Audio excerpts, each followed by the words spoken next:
Hey guys, long time no see. I ain't make a video in a couple days, like a video. I'm glad y'all like my skits. I'm still working on editing. I'm not, still amateur. Remember Apollo? Amateur night at the Apollo? For all y'all used to watch the Apollo. But I was just playing around and I was just kind of like doing the skit on the fly. But moving forward, I kind of want to take the skits a little more serious as far as like the script, like how I'm going to word it and stuff like that. But I was just playing around with it, and I'm glad I got good feedback, so that let me know that might be a good little thing for me to start. What else? Thank you for all the birthday shout outs. I was hoping y'all was going to send me a little coffee money. Nobody sent me anything. Well, at least I didn't check my my Cash App, but nobody hit my Cash App. I was like, dang, I thought y'all love your girl. Okay, it's all good. But I was still working for my birthday, so I didn't really do anything. I got a couple days to unwind before my birthday, so I was okay with that. But I was talking to my daughter earlier, and she was telling me about, how should I say this? She was telling me about this, like her job. She's an esthetician, and somebody was telling her about a terminology, and she was like, oh, I think I said it wrong. And then my daughter was like, it's okay. And she was like, I know being an esthetician, there's certain words you're supposed to use the right way.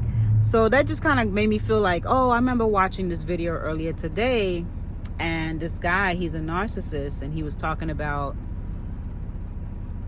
like, he was expressing his narcissism and the no contact situation, where you don't contact the narcissist, and why that's important and stuff like that.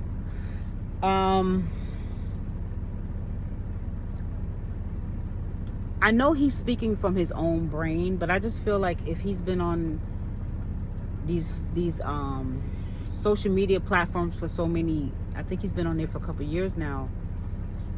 I don't know, I just feel like it's important that he should be using more psychological terms, like literally reading about his condition versus just talking about it. Like, he'll say things like, oh, don't contact the person because that gives them an ego boost. And I know for somebody that don't know about psychology, saying ego boost is not a big deal, but it is a big deal in the psychology world, because that's an incorrect terminology. Ego is I don't like that people keep using the word ego in the wrong way, because it makes ego sound bad, when ego is self. Ego and self go together. Without the ego, there's no self. This is why narcissists have a problem with empathy. People with personality disorders, they have a problem empathizing, because there's either ego dysfunctions, fragile ego, dysfunctional ego. Like, they could be using those terminologies so that people understand ego is very important, is vital to the psyche. Which also brings me to the fact that we have a lot of relationship coaches out here. I'm not saying all. I like a lot of them because I used to listen to them years ago. But there's a few that I had in my brain. I won't say no names. But one of them always talks about, like, couples should go and have attraction, but it should be, there's a particular word that they use. It's called, I completely forgot the word this guy uses. But there's like he has like a scale where he says, I think it's called looks compatibility couples. You say, is this couple looks compatible? That's what he'll say. And he'll use like maybe celebrities, and he'll say, do you think that this woman is looks compatible for this guy? And I'm thinking to myself, this guy's a coach. Why would he be leading with that? And I understand people, you should be attracted to your partner, but not what attraction doesn't come from just looks. And that's like, why would he? This is why I feel like if we don't understand the biology of things, it's like everything else should just go in the trash. So if it's like, relationship coach, but they don't have no understanding of biology. How can you coach a couple and you don't know why they're functioning the way they're functioning together? So it's like one couple can have a healthy ego. I mean, one person in the couple can have a healthy ego, and the other one could have a broken ego or dysfunctional ego, right? Male or woman, same sex, doesn't matter. And you go to the coach, the relationship coach, and they only asking you a few questions like, how long y'all been together? What's the problem? Why y'all not communicating, right? So they're like, okay, well, he might say the things that's bothering him about the female, or she might say the things that's bothering her about him, where it's like a superficial level. Well, he's not nice to me. He might say she doesn't like to be intimate, or she doesn't like to cook, or she's always complaining, or she's always bringing her family over, or she might say he's cheap. He doesn't like to give me money. And then we find out that the coach is not asking the biological questions of the situation that this person might have going on to find out, why is this person cheap? It could not only just be a culture thing, it could be psychological. It could be a security blanket for this person. This person can have abandonment wounds that never healed, and now the money is the only thing that makes them feel whole and complete, because they may have an ego dysfunction. So now you have this relationship coach saying, okay, well, just set a budget. Okay, can you give her an allowance that's feasible to your paycheck? And then they go home and they try these activities. He starts, listening to what the coach said and gives the woman a little bit more money. And then they have maybe another conflict come up. And then all the work that they did for that whole 6 months or whatever, those activities, it goes in the trash because the actual problem was never solved. So now this couple is even more frustrated. So they're going back to the coach or the doctor or whatever. I'm not even going to say a doctor, because more than likely, if this person is going to be a doctor, they would be talking on a more psychological coaching. But you got a lot of coaches, they just go and they get little certificates and maybe how to talk to people. And they're mostly going on their own experiences and how they look at relationships, right? That's all good, but that to me is not going to solve the problem of fixing broken relationships. These broken relationships are leading into broken marriages and dysfunctional parenting. So it's like, why are we not addressing the elephant in the room? It still goes back to biology. You have fully functioning people that have autism. So you're wondering, why is this person always having this flustered behavior when you want to do something different out of the ordinary? Why are they so sensitive when I put my music on? Why are they acting so strange when I'm dancing around them? Like, you don't know sometimes if a family history, this person could have family history of some type of neurological situation going on that they never disclose to you because, one, maybe they don't know, or maybe they're too embarrassed to tell their partner. But this also goes into why you might have issues in your dating life, in your marriage, because you haven't addressed maybe some psychological situations that's going on in your relationship that y'all don't want to talk about.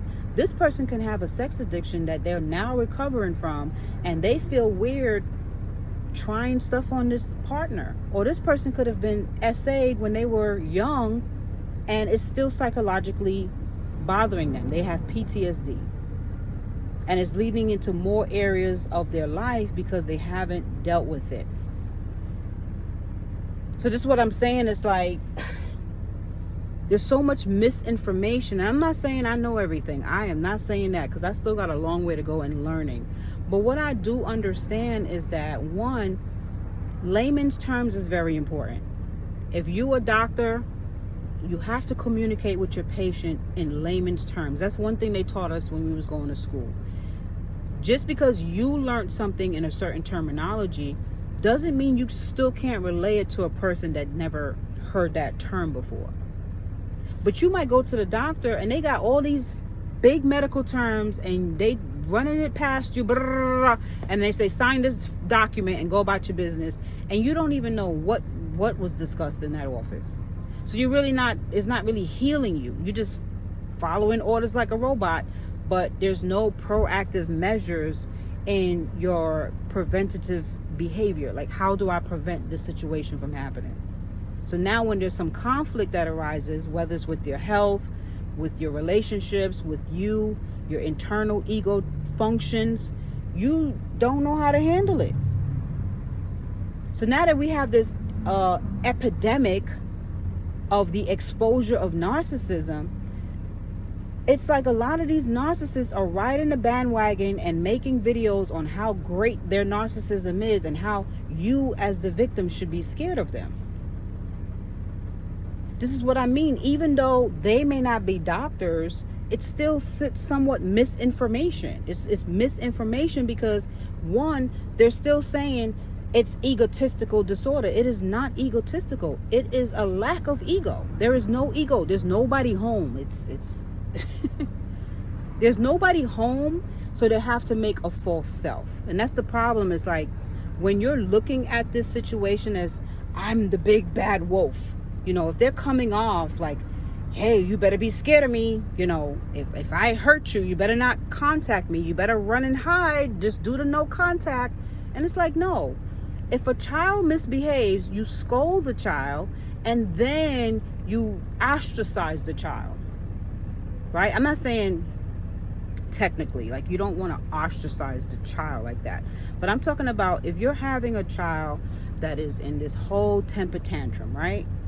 They can't get their way. So what happens? A child doesn't understand self as of yet. So the child can't really self-reflect. So everything is more external when you're trying to train that child to understand this is not acceptable, right? Because now this child doesn't have anything to go on other than what you do as a form of consequence. I don't want to use the word punishment, but you could use the word consequence. So would you do the same thing with the big bad wolf type mentality? You probably would think, oh, this is the big bad wolf, so now I have to tippy-toe around the big bad wolf. No, this is the persona of a big bad wolf. You are dealing with a person with limited or no ego, the dysfunctional ego. So this is the thing that's not being, it's like, if the terminology is wrong, the power in the terms will be ineffective. It's ineffective if the terminologies are placed in the wrong situation. So yes, the word ego is correct, but if it's placed in the wrong dynamic, it has no power. So you can't say, oh, I'm a narcissist, I have so much ego. No, that's the exact opposite. If you're a narcissist, you have no ego.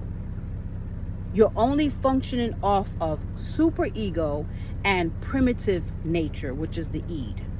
Your ego has taken a back seat because it is not functioning correctly. The ego actually tells this person, me, I exist. I have a self. I am a core being. I have value systems, beliefs, and I have empathy.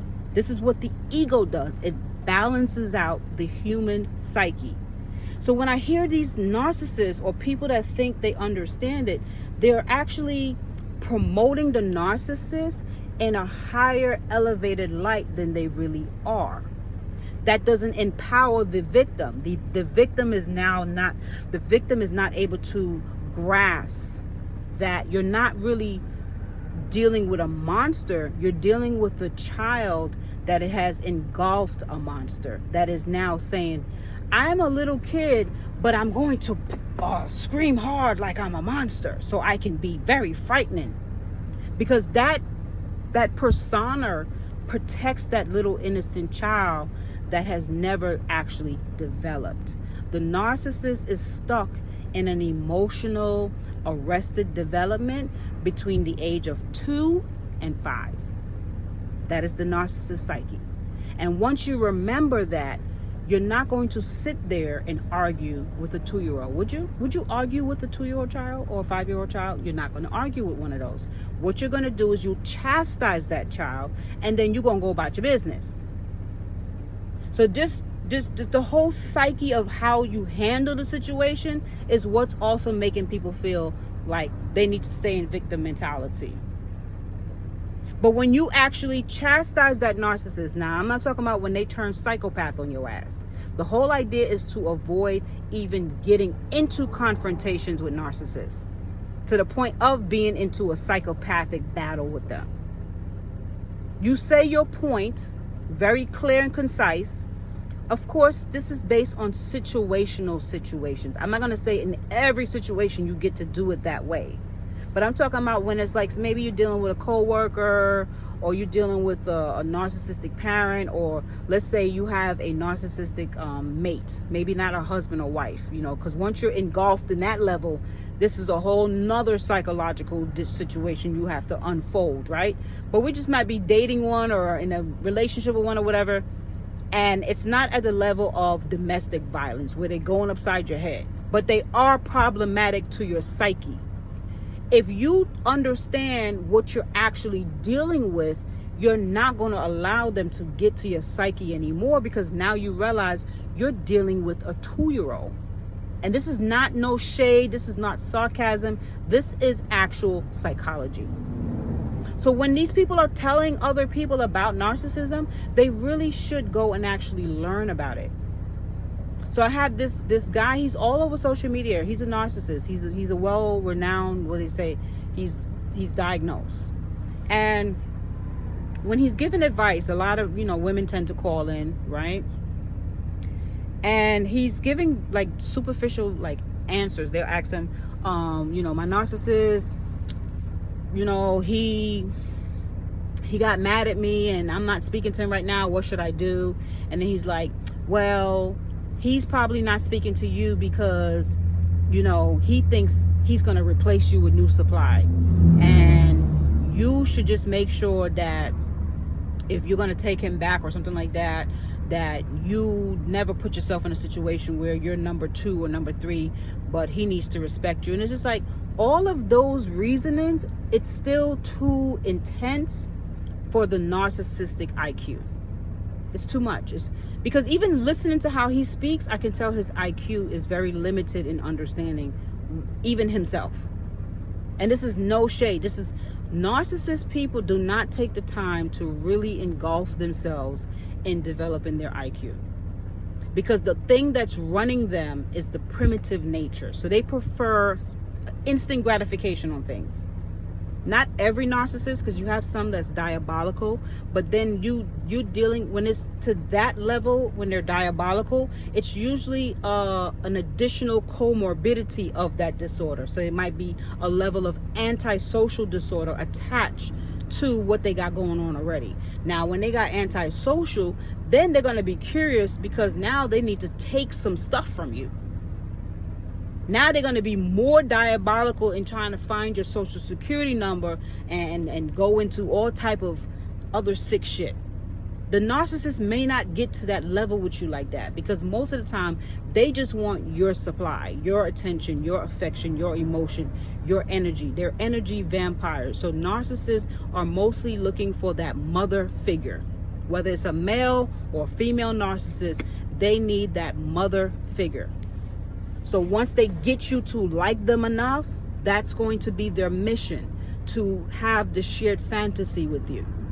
So when these other people are explaining it, they're not understanding that's the deeper mission in most narcissists. So if that's not what's happening in that dynamic with that person in that relationship, chances are they may not have narcissistic disorder.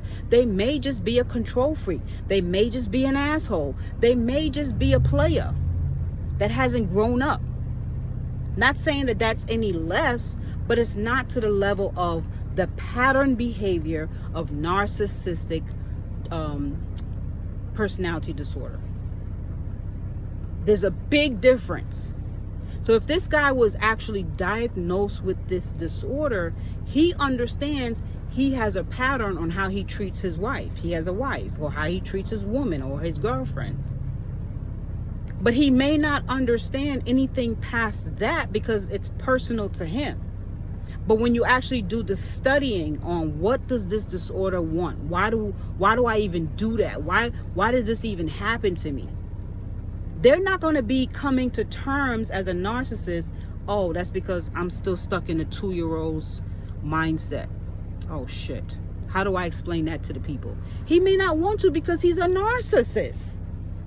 It's good to get a little bit of clues on how they think, but a lot of times you're not going to get that in-depth understanding of why they do the shit they do, and how you as the victim or the person dealing with it is going to be able to empower yourself when you're coming against that shit.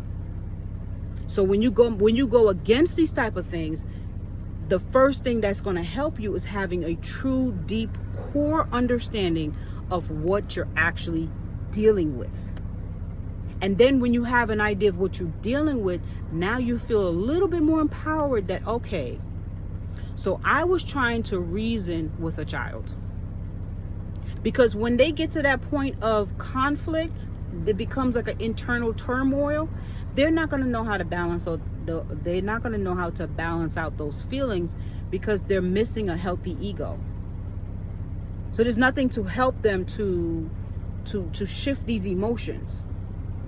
So when you see a child and they get overwhelmed by certain emotions that they're not used to, or that they just can't handle, like you tell them, no, you can't have that, and they're like, well, I want it, and they start just, you could see the anger coming in them, you could see the sadness, you could see the shame, you could see all these feelings coming in this child, and you know some type of volcano is about to erupt because this child does not know what to do.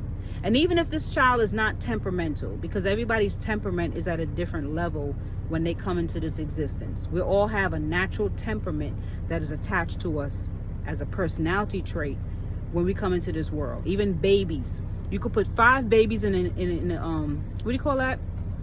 Infirmity? You could put 5 babies in a room and you'll probably have 2 babies that's cranky, they don't like the light, they want the bottle every 5 minutes, they need a passy, they sucking that passy like it's their lifeline, right? And you're like, why is this baby so uncomfortable? And they all look, the room is warm. It's because of temperament. That's a natural personality thing that God gave to everybody. Everybody's level of temperament is different. So if you have a baby with a short fuse and a mama that's not patient, them two probably not gonna make a good match in the parental relationship, right? Same thing with the narcissist. If he finds a supply that is not patient, that ain't got time for his bullshit, that will leave him or her at the drop of a conflict, that won't make a good supply. So you'll have all these people in the questions, comments, why did he leave me? And the narcissist or the person doing the video might say, oh, well, he probably had another supply. Maybe, he playing games. Maybe not. Maybe it just wasn't the shared fantasy. You didn't understand the patience level that this narcissist required. Maybe you didn't have that natural maternal thing that they be looking for.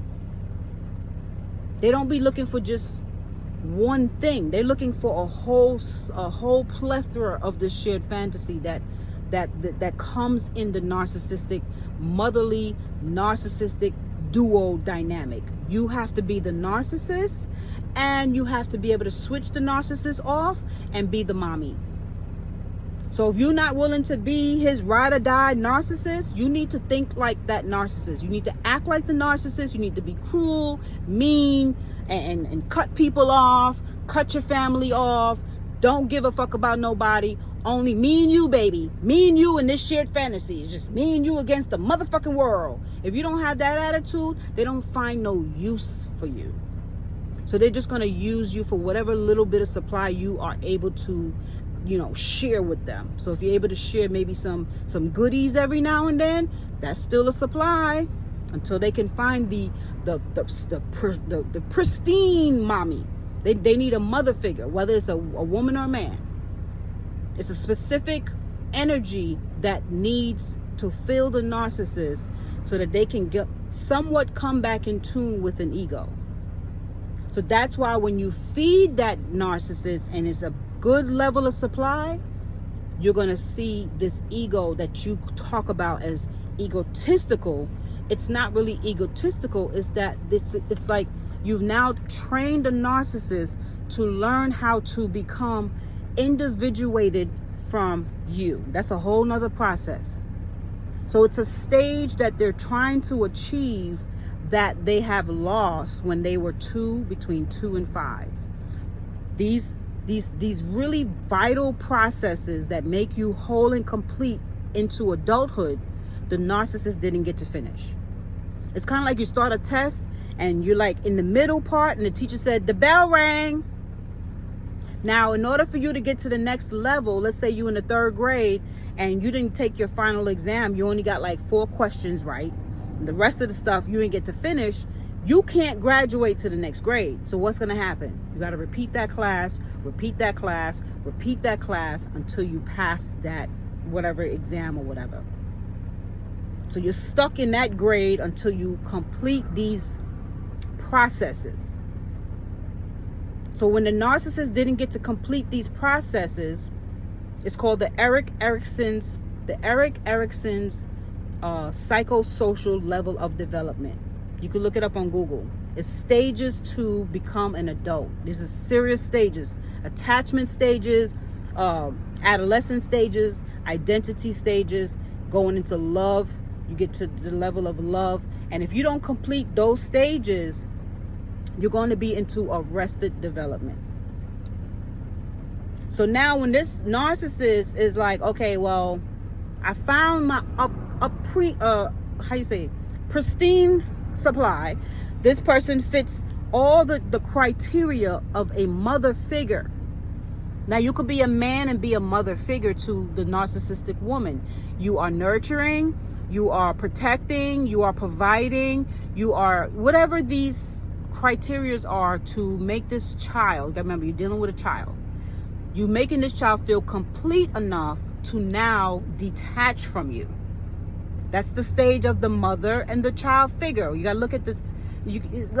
God don't make no mistakes. God don't make no mistakes. It's humans that make the mistake.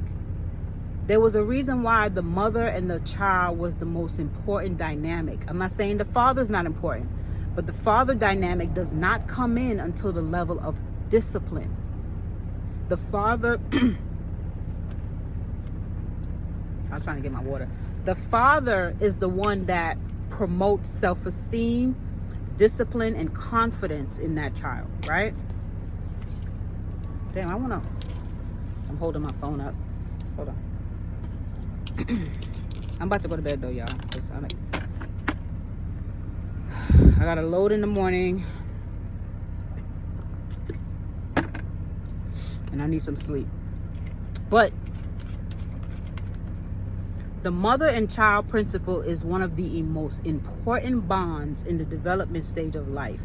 This is why when people are in relationship, they should be in a healthy, functioning relationship, because that mother needs to be at her optimal best to bring forth biologically the best form of human.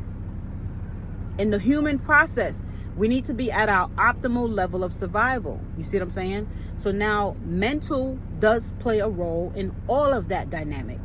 Because you could be strong, physically, but if you're mentally weak, you're going to be like doing things like a coward.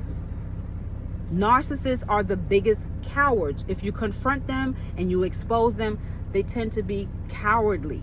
They might become violent. They might become psychopathic. But once all that energy plays itself out, because they'll go through like that Tasmanian devil psychopath shit, right? And then they get tired. And then what? They run from the conflict because they don't understand how to handle conflict. They are children. You are dealing with a child. So when these processes of the mother figure has not been completely fulfilled, that child is going to become problematic in school. It's going to attach to their friends. It's going to attach to the teacher. It's attaching to anybody like an energy vampire. You ever see neglected children, how clingy they are? It's because that neglected child is at a stage of arrested development. If you were neglected as a child, you would understand what I'm talking about when it comes to attachment styles. Your attachment styles is dysfunctional. Your ego is slightly dysfunctional or severely damaged. The narcissistic person's ego is severely damaged. Now, I'm not talking about a person with narcissistic traits. I'm talking about a narcissistic person that has the function of a fully functional narcissist. They have a development, a stalled ego development. So now if they find you and your preem supply, you give off all the traits of the mother figure where he or she lost and adapted to that mother womb, they're going to do the whole process with you.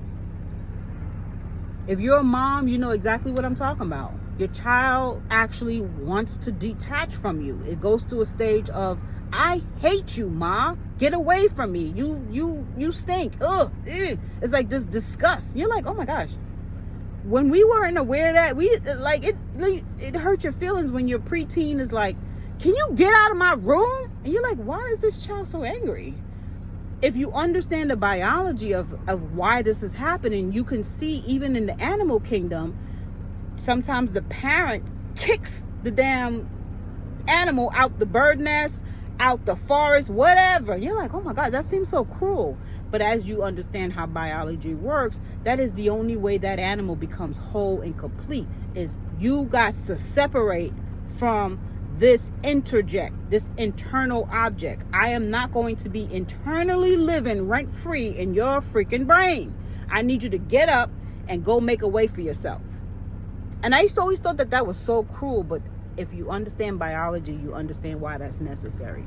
You don't have to do it in a dysfunctional way. Like, you know how some parents are, they're just so cruel to their kids and they just do like really mean things and, you know, put them out in the street. Next thing you know, the child is prostituting or some madness like that. I'm not saying that, but equip the child to be what they would say, have some level of self-efficacy on how do I obtain these things so I could separate from my mother and father. That's a healthy ego. But a lot of these situations, it doesn't really span out that way. You know what I mean? But in the narcissist dynamic, they're looking to you to still unconditionally love them through the discard, right? I mean, the devaluing. Part of the devaluing is, I need to separate from you. I need to make you feel like I hate you so that I can learn myself. In the mother-child dynamic, that would be great. But not in a relationship. If it's a relationship, it's not going to work out because this person needs to be attached to you in order for it to work out. So this is where you get the psychological damage to the partner. The partner is not realizing there is a psychological whirlwind of this needs to come to a complete end in order for this person to feel complete. So they're saying in layman's terms, the narcissist's agenda is, I need to destroy you in order to exist. But you gotta remember, this is all dysfunctional thinking. This is all dysfunctional processes. They're just replaying a script through a fantasy, thinking if I play this fantasy out with this person, I can relive what went wrong in my mommy dynamic. But it's all psychological and spiritual. They don't know that this is why they're doing it. They just know there is like an increased insatiable need to get it done. It's kind of like if you got to eat and your belly's growling, there's an insatiable way that I need to go and feed this belly. So what is that drive? It's a drive that's going to push you to get up out the bed and go find something to eat. So they have a deep psychological drive to find supply. It's like a starving animal. I have to eat. They don't want to eat you, but they need you to come and relive that cycle with them, and then they need to get rid of you so they can know, okay, did the cycle work? I got rid of this person.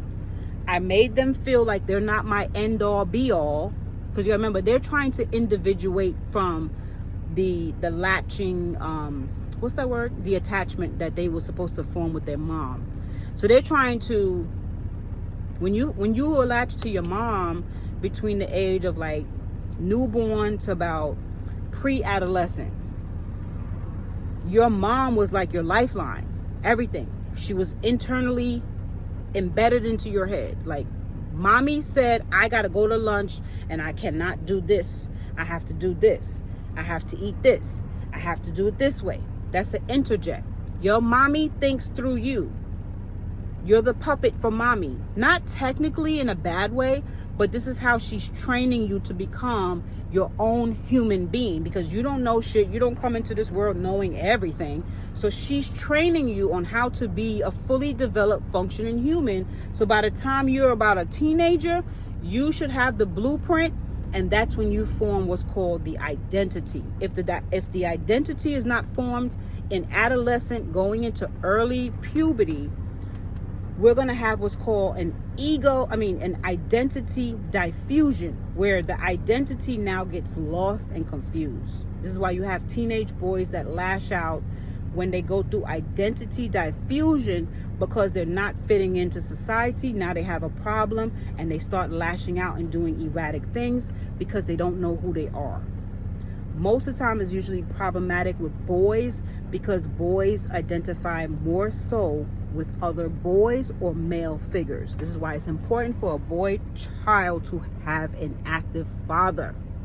And he should be a good father, not an abusive father, because you got to remember, if he's identifying with the males, he's going to be copying these males. So if he's going to school and he identifies with thugs or young little gangbangers, he's going to act like a little gangbanger. Now it might take a father figure, maybe his own daddy, to come in and be like, boy, that's not the way I want you to be, da, da, da, da. And now the father has to retrain his confidence on how not to be a follower, but be his own individual. But he's still emulating something. The girls, she emulates, but not at the degree that the boy emulates, because boys are more pack-minded, like the wolves. They have a pack mentality. The girls are more freelance, free spirit, whatever the wind goes. It's harder to tell a woman what to do than it is for a man. And I don't mean it in the way it sounds. Men are harder to agree. They're more disagreeable. But if a man wants to do something, it'll be easier for him to be more committed to the situation than a woman. If you tell a woman, hey, I need you to be committed to that, if she change her mind, she's just going to change her mind. You're not going to be like, oh, I need you to stay committed to that. The man will more stay committed to the situation, if that makes sense. But that's on another. I'm going off a little bit on something else. It's not really dealing with this context, if that makes sense. So we'll leave that for another day. But this is what happens in the boy dynamics, which is why it would appear that children are more it would appear that men are more narcissistic, when in actuality it's equal. It's equal that women and men are narcissistic in personality disorders, because women tend to raise the newborns into the age of 5. So a lot of times when that dynamic get broken and severed, it doesn't matter if it's a boy or girl child. That child has a high chance of becoming either narcissistical or borderline. And we could talk about borderline another day, but borderline has a lot of similarities of the narcissist, but on the opposite spectrum when it comes to the emotional dysregulation. Borderlines cannot hold their emotions in. Narcissists manipulate emotions. But it has similar ego dysfunctions, but the narcissist ego's dysfunctions is way more severed, only because the narcissist has totally separated from reality. Borderlines still are in reality. They just play around with they just react quicker to their external environment, if that makes sense.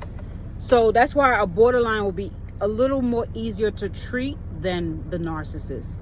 The narcissist deficiency goes a lot deeper, and it's almost comparable to the level of like almost schizophrenia, if you want to kind of like break it down to like how severe.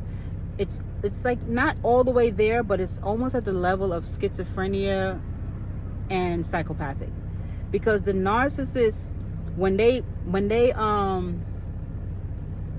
what's that word, shapeshift, they develop the characters of their interjects. That's gonna be for another day. We're gonna talk about that another day. But they have no core self because they lack the ego to keep them regulated, to keep the self regulated. So when they mirror all their interjects, they're literally taking on somewhat of a role of a schizophrenic personality disorder. And it's like, they really kind of believe that's who they are in a way.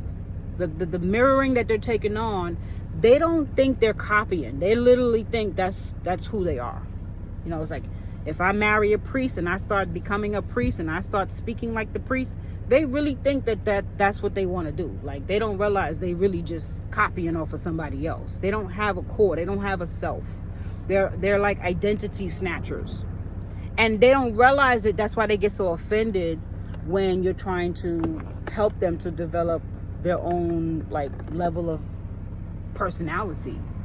The only personality that they resonate that's all them is the self-gratification personality, like the greed, the impulse control, the lack of impulse control, the aggression, the passive aggressive when it comes to the covert narcissists, the ones that are a little more calm, but they're not really calm. They just put on a facade of calmness, but on the inside, they're actually more raging bulls than the grandiose narcissists. They're actually more dangerous, right? Because when they finally get to the level of psychopathic, they're able to hide it better. They would make great serial killers. They would make they're very sadistic. The covert narcissist is a little more sadistic.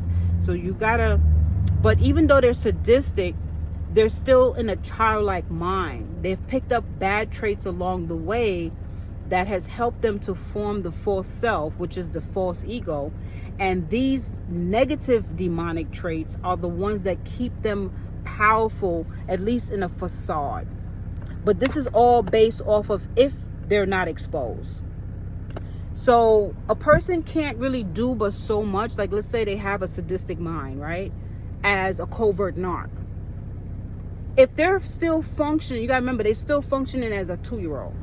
They have the capability of handling life, going to work, but when they're pushed to be exposed, this is where the conflict comes in. And anything could be a conflict to a narcissist. You say, hey, they want you to eat peanut butter and sandwich tonight. And you say, nah, I think I'm going to go out and get some steak. Oh, you thought outside of their thought pattern? You're problematic. You're supposed to say, yes, I'm in the mood for peanut butter sandwich too. You're supposed to be them. You got to remember, they don't have an identity. So they're looking to you. It's kind of like if I say I like green, right? Me as a person. I know myself. I know who I am as a person. My ego is functional. And I say I like the color green. But this person over here don't have a self. They don't know what color they like. They can't think deep. They don't really have a core self. So they latch onto you and they say, I like green too. But they have a primitive nature. They have a nature. It's not the core self. It's a nature, right? Everyone has a nature. So they know that they like food. That's part of their nature. They know that they like sexual gratification. That's part of their nature. They know they like to go to sleep. That's part of their nature. So these are things that won't have to be thought out. They won't have to be like, should I process this thought? No, it's going to come natural because it's a primitive nature. So now they telling you, I like steak. That's the part that they're sharing with you. That's they think it's their core self, but it's just their primitive nature. So they share with you like, hey, I want to go get some steak. But because you don't like steak, let's say you're not into steak, and you say, nah, I'm not into steak. Their face is going to morph into discomfort because they don't understand why you're not thinking like them. They don't understand the level of separation because they never separated from their mommy. So they still have a level of interject. Whatever mommy do, baby do. If mommy go to the restroom, where's baby? Right there. Baby don't understand that baby can go do other things. Baby can go play with toys. Baby can do whatever. What makes the baby separate in that early stage is the primitive nature. It's not a thought out process. It's not like baby sat there and said, I wonder what I'm going to do for today without mommy. That's not a process. It's just an impulse. If the baby decided he wants to run across the room, baby's going to run across the room. But if you notice, the baby turns around and still looks for mommy, paranoid, like, oh, did mommy leave me? Oh my gosh, oh, where's mommy? Oh. And then what happens? The baby starts screaming and acting erratic because it felt like it just left the nest without permission, and it just flew into this big, crazy world without the internal object. So they go into life like this mindset. Now you might be like, oh, well, what about these people like the president? You know, they say he's a grandiose, The thing about certain people, the reason why you may not see that childlike nature in them is because they've developed comorbidities along with their narcissism that makes them more diabolical now. So now they become even more scary. So you might see the antisocial disorder step in, which is the sociopath nature, right? Now this nature is more predatorial. Narcissists are predatorial, but they're impulsively predatorial. They're not plotting out how they're going to take you and run you down to hell with them. All of it is primitively done. The antisocial person or the straight psychopathic person, they're sitting and plotting on how they're going to trap the victim, what they're going to do with the victim. You see what I'm saying? It's more intentional predatorial. So when you see these big tycoons and stuff like that, they may not just be straight only narcissists. They have a lot more toxic. I'm not saying that narcissism isn't toxic. The reason why narcissists end up more toxic in relationships is because most people, when they get into relationships with narcissists, they're not aware until it's too late. They've already let their guard down, and this motherfucker has infiltrated their psyche. Whatever, you know what I'm saying, woman or man, have already infiltrated the psyche, whether it's your parent, your spouse, sometimes it could be your teenage kid. Once they infiltrate your psyche, it's hard to deprogram that situation because humans tend to like to be conditioned. Unfortunately, humans is like a computer. We need a program. We need to figure out what the program is going to be. And once that program has been downloaded, what happens? The brain gets adapted to that shit, whether it's good or bad. The brain could get adapted to drugs, a lethal drug that will kill the brain. Our brain will say, oh, come on. So what more you think it's going to do for somebody that's giving you good sex and maybe some food or some shit that's making the brain say, oh, this feels good temporarily. Now this thing's done zapped all your common sense and shit. You know, you're like, oh my gosh, how did I?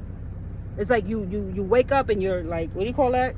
Not zombified, but like hypnotized. You know, like you're hypnotized. And you're like, how do I deprogram it? The same process it took to program it is going to be the same process you want to do to deprogram it. Go back to where it all started. Oh, it started when I met you at this and this place. Well, we need to figure out how we're going to reverse this whole thing and realize what happened. Where did I get bamboozled? But see, that's what I'm saying. This narcissist, they're at this stage where they need to separate from you in order to feel like they figured out the process. But then when they separate from you, they go back into the 2-year-old stage where they're looking for mommy. Oh, I lost mommy. Oh my God, I gotta go find mommy. Where's mommy? So after they discard you, they go into this panic mode. They're not going to tell you all of this. This is what's going on internal. It's internal conflict. So they're going to go into panic mode. And let's say they can't get you right away. That's where you get the whole running and finding new supply. Oh my gosh, I got to find a substitute mommy. Where's the nanny? You know, and this is where they're going to find you the cheating types.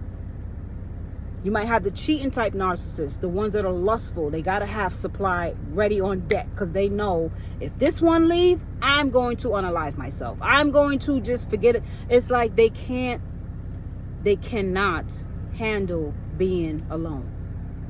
You have some narcissists that are covert, that are somewhat cerebral, meaning they like to be alone. They don't mind being alone, but in their mind, they need to still feel like mommy is around. So that's why you would get the narcissists that are avoidant. You'll be around them and you still feel like you're in the room by yourself. That's what I went through. A cerebral narcissist. They could literally make love to their own mind for months, and you would be like, damn, this woman ain't touched me in months. It's because your interject is deep. Once you've been interjected in their mind, they don't need to make love to you. It's kind of like what's that word they used to use where they say a person could a homosexual. It's like where they could make love to your mind. What's that word again?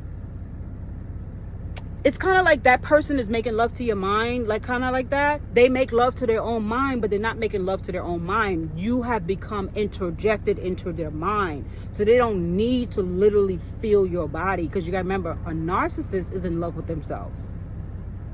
And now you're like, well, you just said that he's attached to the mom. They're attached to the mom psychologically, but in the physical nature of the narcissist, since they don't have a core self, over the years, they created what's called the false self. This false self becomes their own entity. It's a separate entity, technically, like in my mind, spiritually. I'm talking about on a spiritual level, they created a false ego. But this false ego soothes the narcissist's missing core. So it's like you tell yourself in the mirror, oh, I look good, da da da. And then you feed that concept daily. It becomes its own sort of entity. You know, they say words of affirmation, right? But you're literally talking to yourself. You're literally pumping yourself, right? However, when a healthy person is pumping words of affirmation, it's pumping it to the real self. So if the real self actually engulfs this words of affirmation, it will help that person to become more healthy into their own self. But you gotta remember, in the narcissist dynamic, there's no core self there. It's a false self that was created. So everything that the false self is being told is not really true. Now, technically, I'm going to try to explain it where it makes sense. For example, to pretend it's a guy, he has a false self. His true self does not really believe he's handsome. His true self does not really believe he can get girls. His true self doesn't really believe that he's smart, right? So let's say he's talking to himself. It doesn't have to be in the mirror. Just he's talking to his false self. Every day he goes into this deep, dark, you gotta remember, they go into these deep, dark, dismal, existence. It's kind of like when a child goes into like a little tent to hide from the world, right? The narcissist goes and encapsulates themselves within themselves, and they have these self-concept talks about how am I going to boost my real, like myself, without having a core self. So they'll tell the false self, you not just handsome, you the most handsome, you the shit. I'm gonna give you an example. I think it was Cinderella and the evil step. No, was it Cinderella or Snow White? The one that said, mirror, mirror on the wall, who's the fairest of them all? That was Snow White, right? So the evil step witch in Snow White, she knew she was ugly. Hold on, y'all. Sorry about that. It got hot, so I didn't realize the heat was on, but it was a little chilly earlier. But when I start talking, I get passionate about what I'm saying. But I was describing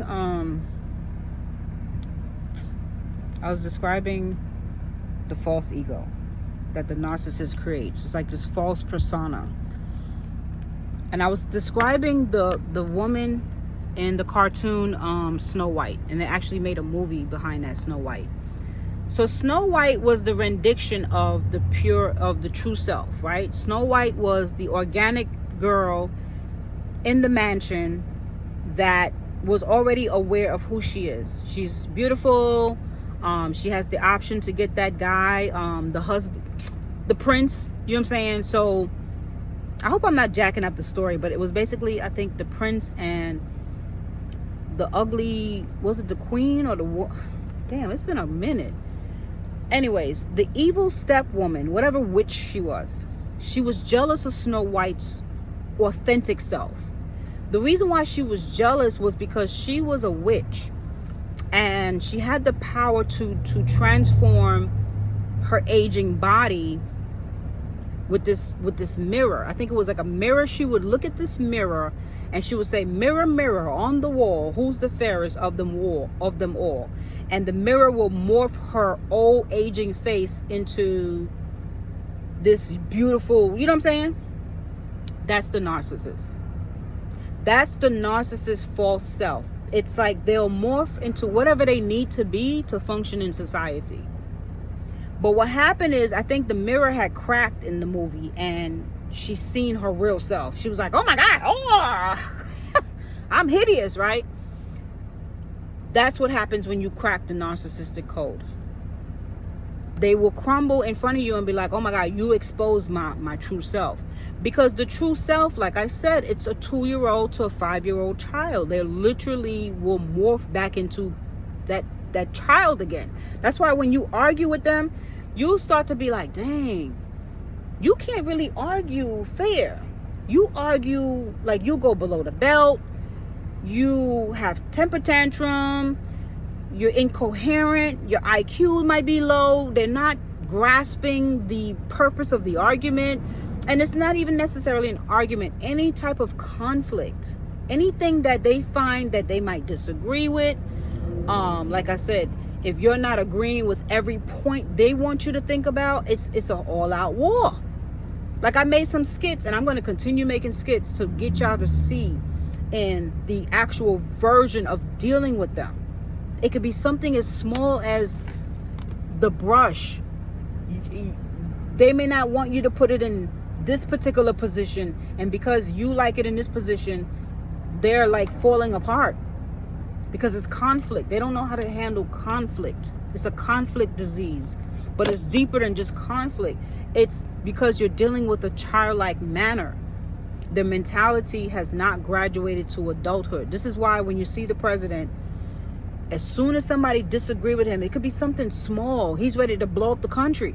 You know what I mean? Things is like, how do we get from there to here? Like, how do we get from this one little disaster to an all-out catastrophe, an all-out war, an all-out unhinged situation?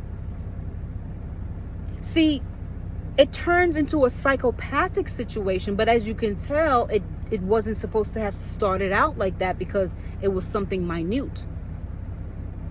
With the psychopath, you already know it was supposed to end this way because they're coming with the psychopathic nature. So you already know it was intentionally supposed to end in this particular disaster if that's what that particular psychopath wanted it to be, because they're very intentional on what they want done. So it will be easier to decode a psychopath over a narcissist because the narcissist is going on impulse. Everything is impulsive. They may seem put together like they're thinking and plotting and strategizing, but really they're not. They don't know what the fuck they're doing. The more developed narcissist is usually accompanied by some level of comorbidity like antisocial disorder. That's when they get more plot-like, more strategical, more psychopathic. That's when you get this called the malignant narcissist. But the average narcissist, very childlike in nature. Very childlike in nature. My mother is a malignant narcissist. However, she's unhinged. When she gets, like, if she doesn't get her way, complete all-out psychopathic unhingement, diabolical. I mean, at this point, then the antisocial disorder comes in. That's when she's going to take you to court. That's when she's going to find your documents. That's when she's going to do the diabolical shit. And the narcissistic agenda that's deep in her core helps her to feel no empathy about it. You're dealing with some wickedness here. But like I said, it all goes back to the root cause of the biology of a person. The survival of the fittest in nature. It's kind of like when you see a cub, what's a cub?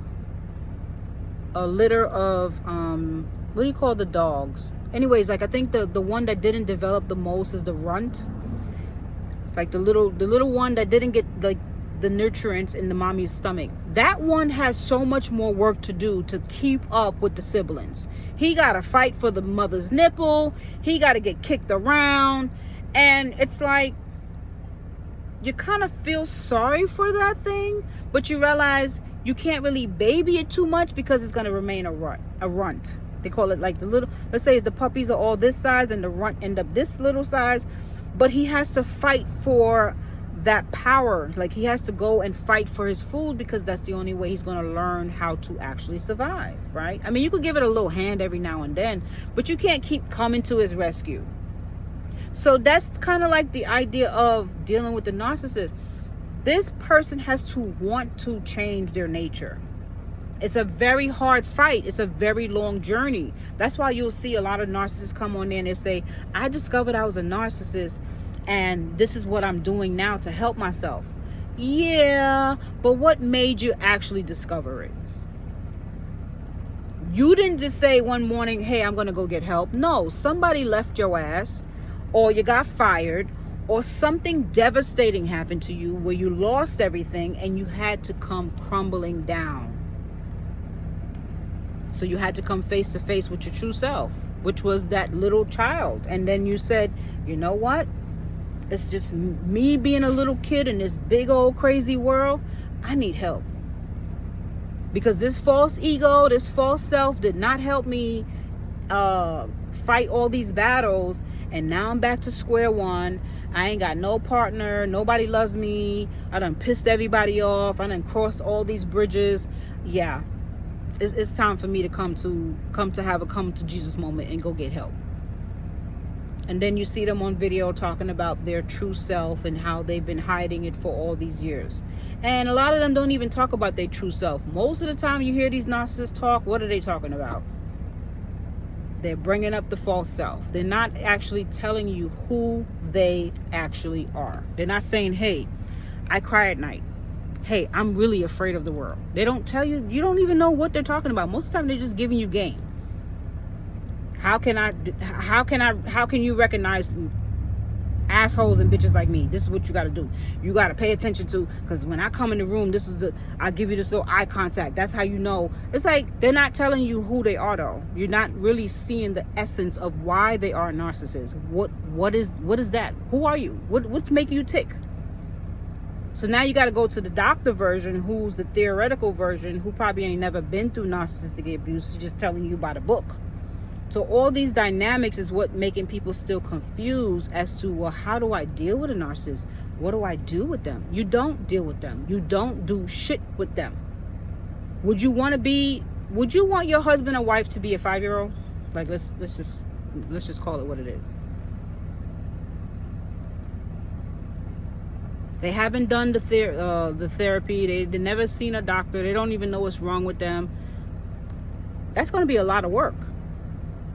Even when they finally do go to the doctor, it's going to take a little while for them to realize the person you fell in love with this whole time, sir, ma'am, that's not who you really are. You done created a whole superhero, supervillain in your whole existence. So we need to figure out, who are you? Because when you start to really fall in love with a narcissist, or you have a parent that's a narcissist, and you see them in all those levels of situations, there's so many different them. You're like, who are you? One day you're crying like a little child because you couldn't get your way. The next day you're ready to slice and dice people. The next day you're conservative. Who are you? Anytime I would get into an argument with my mom and I'm taking what she said personal about me, like she's calling me out, you know, she goes into her whole Trinidadian rant about how I'm a piece of shit and I need to get a man and I can't keep a man, you know, that type of shit. And I start getting defensive, trying to defend my position. What do you mean I can't keep a man? No, da-da-da-da-da. No, a man can't keep me, trying to defend my position. Oh, that's when she's going to get straight super ego narcissistic on my ass.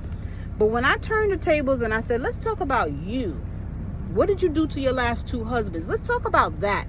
Oh, she run upstairs and hide and cry like a baby for days and play victim. Oh, she mutter like she crazy. She don't love me, all kind of shit, right? So when it gets to that level, I'm like, oh my God, I hurt my mama's feelings. Like, you start feeling like you're such a horrible person, right? But you didn't realize this person done bait and switch on your ass. One minute they was calling you all kind of whores and bitches, and next thing you know, when you defend your posts and you switch the tables on their ass, now she's back to being a 5-year-old. She goes up in the room and she cries. She used to pull this pattern for years. I never understood it. And she called on Jesus. Jesus, Lord, these kids. Where was Jesus when you was calling me all kind of whores, ma'am? Make me to understand that. So this is what I'm saying. It's like they not even in tune with that shit. They're not even in tune with how many split personalities they come up with. So you trying to explain to them, well, you was just doing this and you was just doing that, and they're like, I don't know what you're talking about. That's how you know it's mental illness. They don't even remember that they be switching their personalities. So when they go to therapy, they finally have to get to the root of the cause as, well, let's first find who you are. Where is this person at? Where did it get lost? Where did you bury it? Can we get to, I want to talk to that. So let's say that person's name is Keisha.